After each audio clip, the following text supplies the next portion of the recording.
Bonjour à tous, mon nom moi c'est Béatrice et aujourd'hui j'inaugure donc ma seconde chaîne YouTube.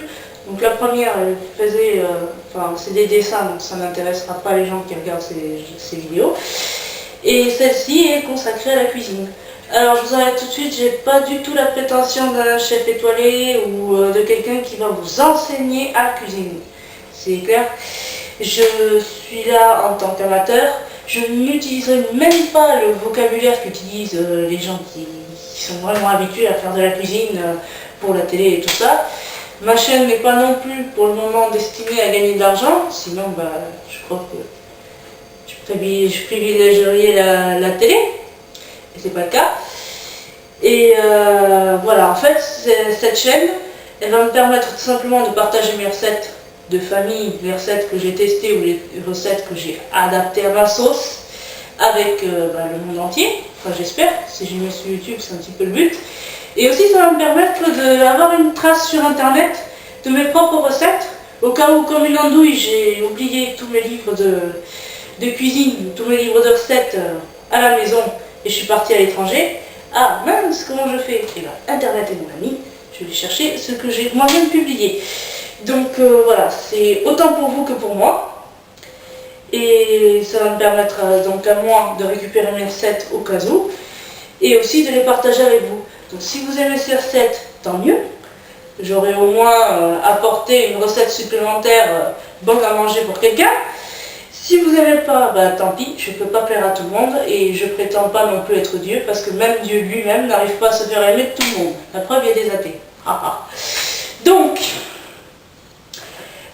voilà, alors je vous explique comment vont se dérouler mes vidéos. Donc je vais vous présenter les ingrédients dont j'aurai besoin pour faire les recettes. Et après, je vais faire le truc devant vous et je vais me taire. Je vais me taire tout simplement pourquoi? Parce que je déteste quand on a quelqu'un qui commente. Vous savez par exemple les matchs de foot. Il y a un truc que je déteste dans les matchs de foot, et c'est pour ça que je ne regarde pas la télé, c'est que tu as toujours ce satané commentateur qui est en train de dire ce que tu vois. Tu n'en as pas besoin, tu n'as pas demandé l'audio description. Non.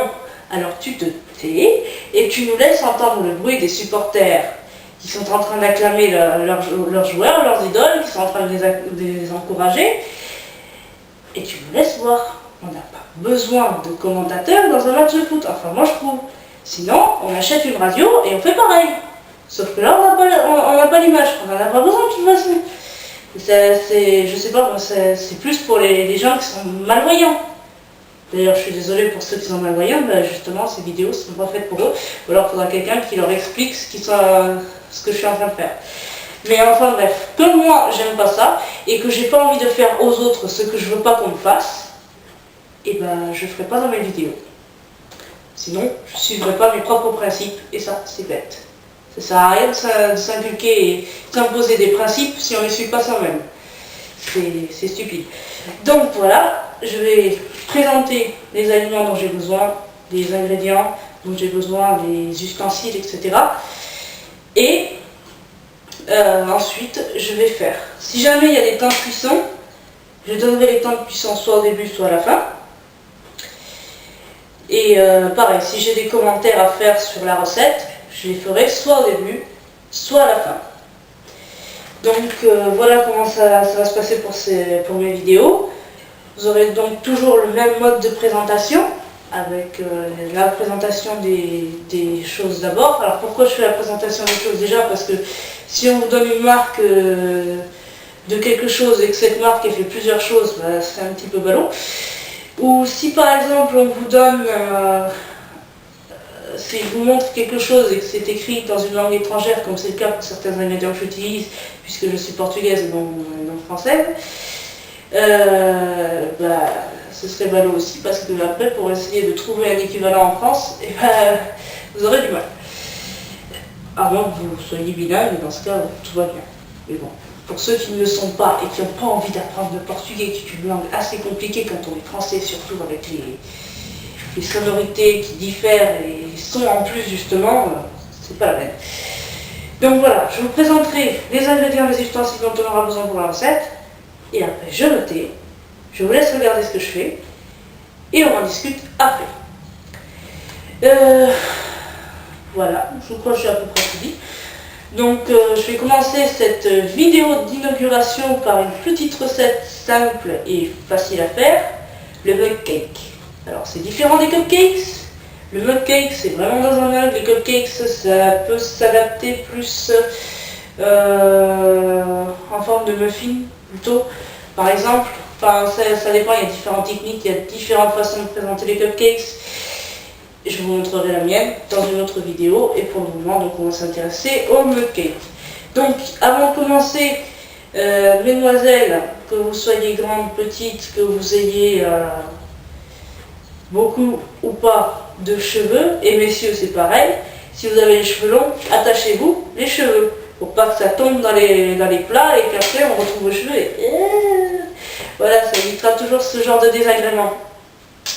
Foutez vos chiens et vos chats dehors, ils doivent pas être dans la cuisine, ils doivent pas être dans la maison, et si jamais ils ont été dans la maison, faites l'effort de balayer au moins pour qu'on ne retrouve pas de poils de chien ou de chat dans la recette, sauf si c'était le but, mais je ne connais pas de recette personnellement qui en prennent.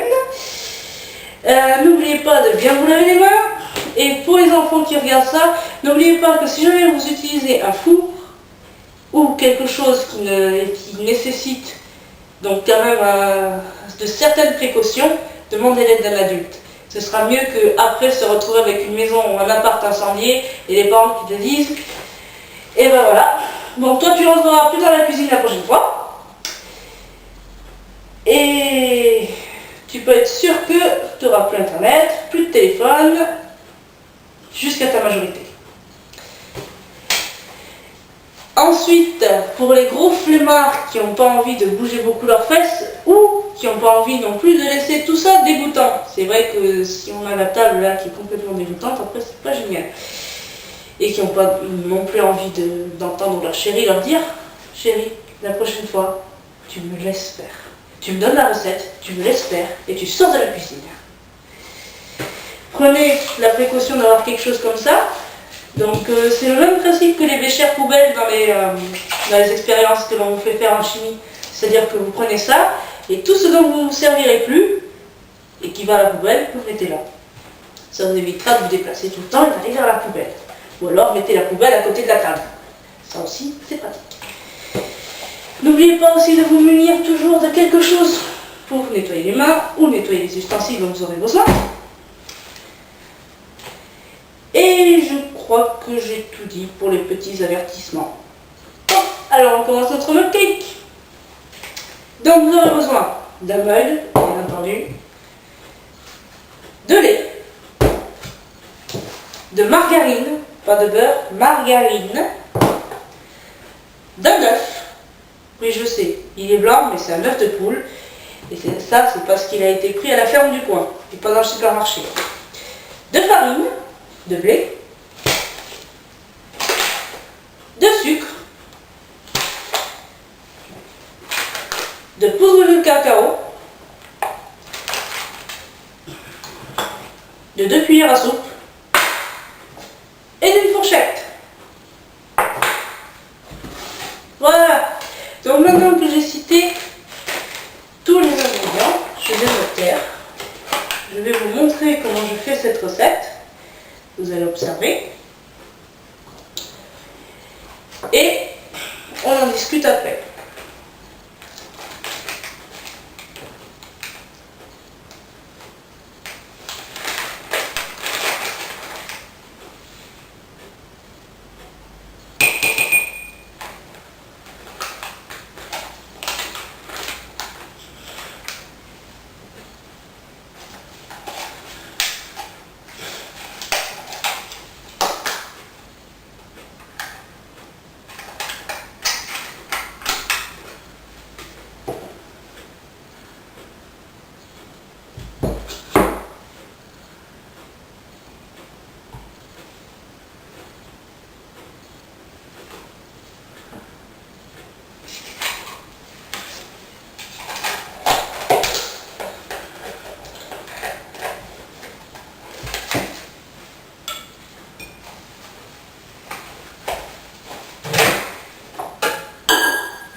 Et voilà, vous avez un mug cake au chocolat.